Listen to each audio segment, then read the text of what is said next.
네, 안녕하세요. 누블라인의 백현욱입니다. 제가 상담할 때요, 항상 여쭤보는 게 하나 있습니다.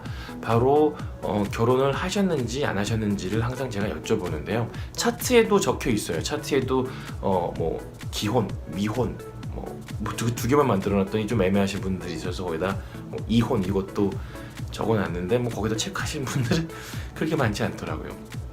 제가 이렇게 오시면요, 항상 결혼 여부를 항상 제가 여쭤봅니다. 그렇게 여쭤보면요, 겉으론 표현을 안 하시지만 이게 좀 불편하게 느끼시는 분들이 있어요. 이거 치료하는데 이런 게 중요한가? 이걸 왜 물어보나? 사생활을 그렇게 생각하시는 분들이 종종 있으시더라고요. 근데요, 이게 결혼 여부가요, 결혼을 했는지 안 했는지 이게 생각보다 어떤 분들한테는 상당히 탈모 치료를 하는 데 있어서 중요한 영향을 미치는 경우들이 많아요. 예를 들어서요, 어떤 환자분이 오셨는데 나이가 한 30, 한 8, 9 정도 되셨고 결혼을 아직 안 하셨어요. 근데 탈모가 좀 심하셔서 어떤 자신감도 많이 잃고 연애도 못 하시고 약간 이런 분들 있을 수 있잖아요. 있을 수 있어요. 저 이런 분들 오면요, 수술을 좀 과감하게 합니다.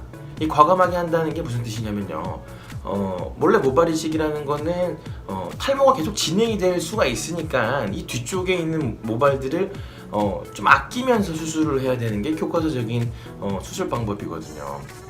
그런데 지금처럼 결혼 정년기에 어떤 탈모 때문에 자신감이 많이 떨어져서 결혼을 못 하시거나 이런 느낌이 있다면은 10년 뒤, 20년 뒤를 위해서 모발을 아껴서 수술을 해서 이마를 넓게 만든다거나 아니면은 조금만 심어서 밀도를 낮게 만든다거나 이런 거는 저는 그렇게 현명한 판단이라고 생각하지 않습니다. 물론 나중에 탈모가 좀 진행이 되셔서 그분이 10년 뒤, 15년 뒤에 모발 이식을 더 해야 되는 상황인데 뒷머리가 없어서 난감한 상황이 될 수도 있어요.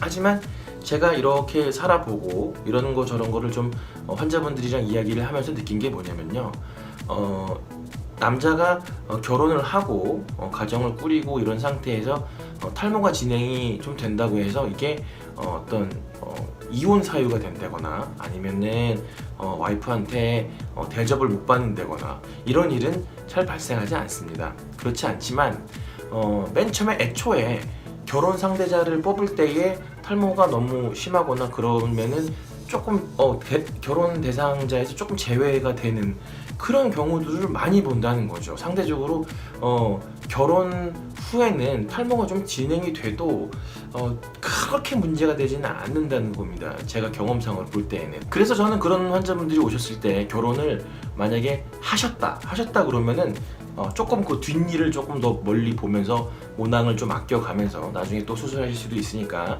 50대, 60대에도 조금 수술을 한 번 더 하실 수 있는 그런 모발들을 충분히 아껴가면서 수술을 하는 그런 계획이 조금 더 필요할 것 같고요. 만약에 결혼을 안 하셨다, 같은 나이인데 탈모도 똑같이 진행이 되는데 결혼을 안 하셨다 이러면은 저는 지금 이 순간에 올인을 해야 된다고 생각합니다. 그렇다고 이게 뒤쪽을 완전히 다 뽑아버리면 안 되겠죠. 그래도 어느 정도 남겨놓긴 해야 되지만 그래도 어떤 이런 결혼을 했는지 안 했는지의 여부에 따라서 어느 정도 수술 계획에 어느 정도 융통성을 주는 게 필요한 것 같아요. 정리해서 말씀을 드리면요, 나이가 똑같고 탈모 정도가 똑같다 하더라도 이게 이제 결혼을 했는지 결혼을 안 했는지에 따라서 경우에 따라서는 수술을 조금 더 과감하게 할 수도 있고 경우에 따라서는 뒤쪽에 있는 모낭들을 아껴서 10년 뒤, 20년 뒤를 준비를 해야 될 수도 있고 이렇게 수술 계획을 좀 바꿔가는 융통성이 좀 필요하다고 생각을 합니다.